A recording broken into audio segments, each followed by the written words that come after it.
this weather. It's hot. How are you guys holding? Yeah, I mean, it's really nice of Eugene to save the hottest camp for my last one.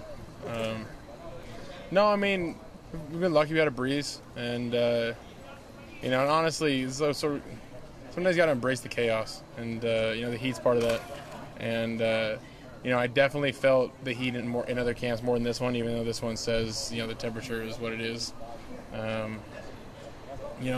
Sometimes you feel the heat the most when you stop doing something, you're just standing around, and there's not much of that. Do you guys haven't backed off at all because of how hot it is? I don't think so. I mean, come on, it's like 90 degrees. It's still 90% of the country is dealing with a lot worse than this, humidity, and just go watch those like 2 days last year from down in Alabama, and I'll take 95 in Eugene over that any day.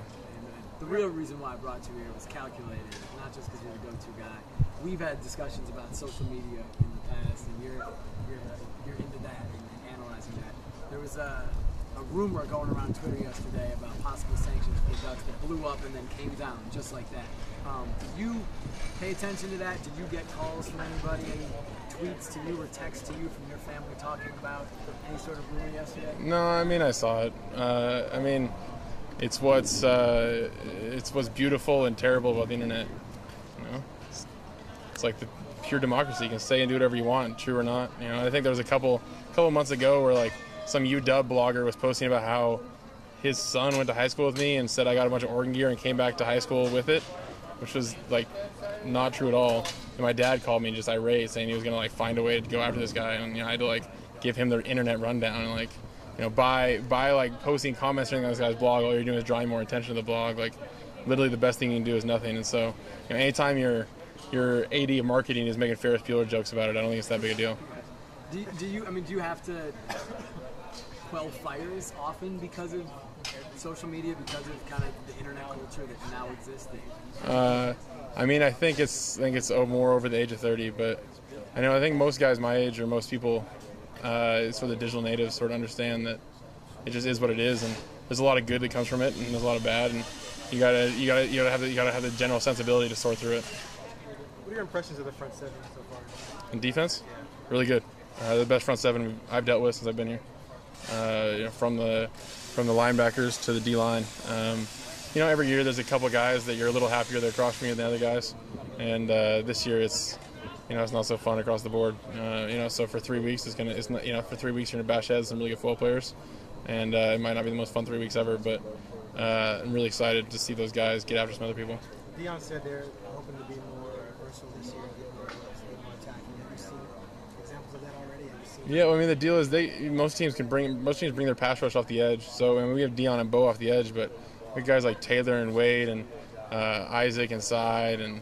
Eric and DeFora, all these guys that have all the pass rush moves to play defensive end if they wanted to, but they're inside because they're 295 pounds, and anytime that they're shaking guards and for beating the ends of the quarterback, that's going to open stuff up because there's no way any team that's going to have the balls to devote 2 guys to Deion or anything like that is going to get whipped alive by Taylor. So, I'm excited for them to, for other people to have to deal with them.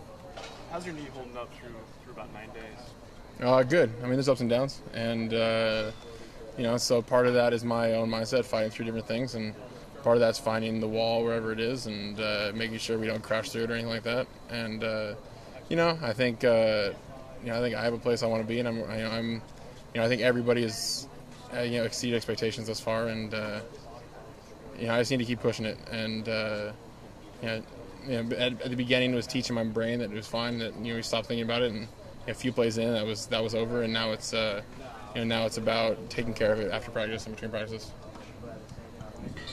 Was there one moment, one play, you talked about teaching your brain so the knee is fine. Was there one play where you maybe got up and said, all right, this is good? Yeah, it's the same thing as like games. Sometimes you're really nervous before games. No matter what it is, you might have 35 starts, but you're going to be really nervous before a game. I was saying this earlier that once you hit face with somebody else, you smash head for the first time. That all kind of goes away, and you realize it's just football again. And so maybe my first practice, I was kind of my first live practice, I was kind of wondering how's this going to go. Am I going to, what's the first contact going to be like? And then, once you do it once and it feels sort of like you're back in the groove, then, it's just football again. Thanks, guys.